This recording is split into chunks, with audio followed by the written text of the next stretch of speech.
পুরোপুরি track change করতে যাবেন না, আপনি আপনার ট্র্যাকেই থাকবেন। এখন এই ট্র্যাকে থেকে আপনি কিভাবে ইসলামিক বেসিক জ্ঞান অর্জন করবেন, কিভাবে পসিবল? কঠিন, অসম্ভব কিছু না, কঠিন। আমি অভিজ্ঞতা থেকে বলি আমার মতো করে। ফার্স্ট অফ অল, একজন বিজ্ঞ কারি সাহেব, হাফেজে কোরআন বা কারি, প্রাথমিক স্টেজ বলছে, বিজ্ঞ একজন কারি সাহেব বা হাফেজে কোরআন, যার সাথে আপনার ভালো সম্পর্ক বা যাকে আপনি চিনেন, রিনাউন্ড বা যিনি খুব কোঅপারেটিভ, আপনাকে সময় দেন, টাইম দেন, এরকম কারো কাছে গিয়ে আপনি কোরআন তেলাওয়াত করা শিখবেন আগে। ফার্স্ট অফ অল এটা কাজ, কোরআন তেলাওয়াতটা আগে শিখবেন। আমি তো যে দুঃখ করে বলি, কষ্ট করে বলি, যে আমাদের এই দিনী অঙ্গনে এমন অনেক মানুষ আছে যারা ইভেন কোরআন রিসাইট পর্যন্ত করতে না পেরেও অনেক বড় বড় জায়গায় অভিনয় করেন, দিনিয়াতের অভিনয় করে যান, নিজের সাথে অভিনয় করে যান। অনেক সময় উদ্ধতা বশত বড় বড় আলেমদেরকে বাহাসের জন্য চ্যালেঞ্জ করে থাকেন, অথচ কোরআন তেলাওয়াত শুদ্ধ না। কোরআন তেলাওয়াত শুদ্ধ না মানে নামাজই হচ্ছে না। কোরআন তেলাওয়াত শুদ্ধ না মানে কি? নামাজ হচ্ছে না। কবুল করার মালিক তো আল্লাহ, শর্ত তো এটা। কবুল করার মালিক তো আল্লাহ। আল্লাহ পাক চাইলে কেউ এক ওয়াক্ত নামাজ না পড়লেও তওবা করে ফিরে আসছে মৌতের আগে, হয়তো আমরা জানি না, আল্লাহ মাফ করে দিয়েছেন, হতে পারে না? এটা তো শর্ত, কোরআন তেলাওয়াত তাজবিদের সাথে শিখতে হবে। তো এখানে যদি একজন আলেম থাকেন, একজন কারি থাকেন, হাফেজ থাকেন, তার কাছে আপনারা ব্যাচ করে পড়লেন, অথবা সে যদি কোনো ইনস্টিটিউট খোলে সেখানে আপনারা একটু সময় দিলেন, বা যারা পড়তে জানেন আবার মস্ক করে নিলেন। ফজরের পর 1 ঘন্টা, সপ্তাহে 3 দিন, 3 মাস এনাফ। ফজরের পর 1 ঘন্টা, সপ্তাহে 3 দিন, আপনার 2 থেকে 3 মাস যথেষ্ট। কোরআন তেলাওয়াত আপনি শিখে ফেলবেন ইনশাআল্লাহ। এটা প্রথম কাজ। এটা না করে পরের কাজগুলো আসলে পসিবল না। এগুলো সব জাতামাতা কাজ হয়ে থাকবে, এগুলো মানে পূর্ণতা পাবে না। প্রথম কাজটাই কোরআন তেলাওয়াত শেখা। এরপরে আপনার অনেকে তাবলিগ জামাতে সময় দেন, সময় দিবেন। অনেকে দেখা যায় যে বাসায় দিনই বই পুস্তক পড়েন, এগুলো পড়বেন, ঠিক আছে। অনেকে হাদিসের বইয়ের যে অনুবাদগুলো হয়েছে এগুলো পড়বেন, সমস্যা নেই।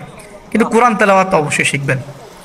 তারপরে আপনি যদি এখান থেকে বের হওয়ার পরে বা রানিং অবস্থাতেও যদি সময় বের করতে পারেন, তাহলে মাদ্রাসা অঙ্গনের কোনো আলেমের সহবতে গিয়ে আপনি অ্যারাবিক ল্যাঙ্গুয়েজ এবং অ্যারাবিক গ্রামার শিখবেন।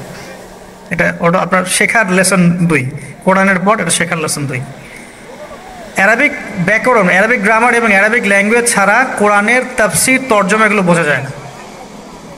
যে যাই বলুক, এটাই ফুল স্টপ কথা। তাফসির আপনি তো বঙ্গানুবাদ দেখে অনেক কিছু বুঝতে পারেন ঠিকই। আল্লাহ পাক বলেছেন সুদ খেও না, জেনার ধার কাছে যেও না, এগুলো কমন মেসেজ, সেগুলো সবাই নিতে পারে। একজন অমুসলিম ভাইও সেই ওইটা যদি বাংলা পড়তে পারে, সেও বুঝতে পারবে কি বলতে যাচ্ছেন আল্লাহ পাক। অ্যারাবিক ল্যাঙ্গুয়েজ, অ্যারাবিক গ্রামারের ভিতরে না ঢুকলে আপনি কোরআনের ভাষাটাকে ধরতে পারবেন না। আল্লাহ পাকের যে মানে ঐশী গ্রন্থের বালাগাত, এটা আপনি বুঝতে পারবেন না। তো এই জন্যে এটা তো সিম্পল এক্সাম্পল। আমরা যদি এখানকার ল্যাঙ্গুয়েজ কি বইগুলোর, ইংরেজি না বাংলা? ইংলিশ। মাশাআল্লাহ, ইংলিশ ল্যাঙ্গুয়েজ যদি না জানতাম, আমি কি এখানে পরীক্ষা অ্যাটেন্ড করতে পারতাম? আমি তো ওই টপিকটাই বুঝবো না, কোন টপিক আলোচনা হচ্ছে, স্যার কি পড়াচ্ছেন। আমার তো ইংরেজি গ্রামারের এবং ইংরেজি ল্যাঙ্গুয়েজ থেকে আমার কোনো দক্ষতা নাই। তাহলে আমি কিভাবে ওই চ্যাপ্টার 1, চ্যাপ্টার 2, চ্যাপ্টার 3, এই টপিক ওই টপিক কেমন করে বুঝতে পারি? সিমিলার এখানে কোরআনের ক্ষেত্রে যদি আপনি ল্যাঙ্গুয়েজগুলো না জানেন এবং গ্রামারটা না বোঝেন, তাহলে কোন সূরার ভিতরে কি গভীর মর্ম, এগুলো আপনি ধরতে পারবেন। ভাষা একটা অর্থ বুঝতে পারবেন, ভাষা অর্থ পরীক্ষায় পাশ করাতে পারে, কিন্তু A+, গোল্ডেন A+ আনতে পারে না। তা আশা করি আপনি বুঝতে পারছেন যে আমি কি বলতে যাচ্ছি। তো এটার জন্যে এখন এক্সাম্পল বুঝে নেন। এই যে এখানে ইংরেজি ল্যাঙ্গুয়েজ পড়ছেন, ওই ল্যাঙ্গুয়েজের উপরে বেস করে আপনি বইগুলো শেষ করছেন, এটা কি ওস্তাদ ছাড়া করছেন না ওস্তাদ সহ করছেন? টিচার লাগে না? সেম জিনিস। কোরআনের ভাষা শিখতে হলেও, গ্রামার শিখতে হলেও এরকম কিছু ওলামায়ে কেরাম আপনাকে খুঁজে বের করতে হবে। এখন ওলামায়ে কেরামরা কিন্তু অনেক ব্যস্ত, অনেকের অনেক কাজ থাকে, অনেকের মাদ্রাসা থাকে, অনেকের দিনী খেদমত থাকে। এর মধ্যেও আল্লাহর কাছে দোয়া করতে থাকেন, ইনশাল্লাহ আপনাকে আপনার ওস্তাদ আল্লাহ পাঠিয়ে দিবেন ইনশাল্লাহ।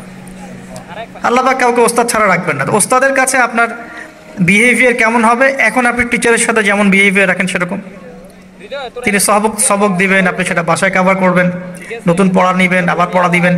এইভাবে আস্তে আস্তে আস্তে আস্তে 4-5টা ক্লাসিক্যাল অ্যারাবিক গ্রামারের বই যদি কভার করতে পারেন, ইনশাআল্লাহ আপনি কোরআনের এই যে আলহামদুলিল্লাহ রাব্বিল আলামিন পড়ছেন অর্থটা নিজেই বুঝতে পারবেন।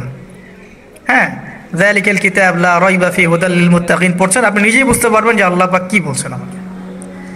তো এই যোগ্যতাটা অর্জন না করলে সত্যিকার অর্থে আমরা যে কোরআনিক সমাজ যেটা বলি আর কি বড় গলায়, এটা আসলে বাস্তবায়িত হবে না, তা আমার মত।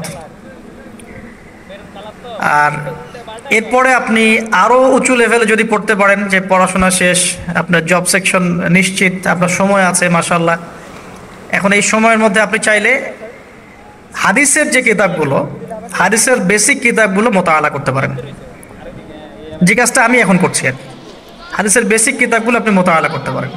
এটার জন্য অ্যারাবিক এবারত পড়ার যোগ্যতা অর্জন করতে হবে। এটা কি জিনিস? এটা হচ্ছে জবর জের পেশ ছাড়া আরবি পড়ার যোগ্যতা। এখন যে কোরআন তেলাওয়াতটা আপনি শিখবেন সেটা হচ্ছে জবর জের পেশ দেয়া কোরআন আপনি পড়বেন, তাই না? কিন্তু হাদিসের যে বইগুলো আছে এই বইগুলোর মধ্যে কিন্তু কোনো জবর জের পেশ দেয়া থাকে না। মৌলিক কিতাবের কথা বলছি, মৌলিক যে বইগুলো, অনেকে মনে করেন অনুবাদ করা বইগুলোই মনে হয় মূল বই। এগুলো হচ্ছে ওই বইগুলোর অনুবাদ, আংশিক অনুবাদ, পুরোপুরি অনুবাদ নয়। মূল বইগুলো পড়তে হলে এবারত পড়ার যোগ্যতা অর্জন করতে হবে। এটা level 3 Arabic grammar, Arabic language শেখার পর এই লেভেলে মানুষ যায়। আর একটু ধাপগুলো চিন্তা করতে থাকেন, কোন ধাপে গিয়ে কোন বইগুলো পড়তে হয়। আর অনেক সময় আমরা কি উদ্ধত আচরণটাই না করি হুজুরদের সাথে, আলেমদের সাথে, স্কলারদের সাথে। বিকজ আমাদের সামনে একটা চমৎকার প্ল্যাটফর্ম আছে ফেসবুক, তাই না? এখানে তো মানে রাত দিন, দিন আর রাত একে, রাতকে দিন বানানো যায়, দিনকে রাত বানানো যায়। হ্যাঁ, এখানে ওই যে আলোর প্রতিসরণের মতো হয় আর কি, সাইজ এতটুকু, বিম্ব হবে এত। তো আল্লাহ মাফ করুক আমাদেরকে। এখন হাদিসের মোতালা যদি করতে না পারেন, ওই পর্যায়ে যেতে না পারেন, তাহলে কি? তাহলে ওই হাদিসের মধ্যে যে কিতাবগুলো বাজারে অনুবাদ হয়েছে ওগুলো পড়তে হবে। যেমন অনুবাদ হয়েছে ফয়জুল কালাম। ফয়জুল কালাম একটা হাদিসের কিতাব, মাদ্রাসায় পড়ানো হয়। এর মধ্যে চমৎকার অনেকগুলো হাদিস আছে, প্রায় সম্ভবত 1000-এর বেশি হবে।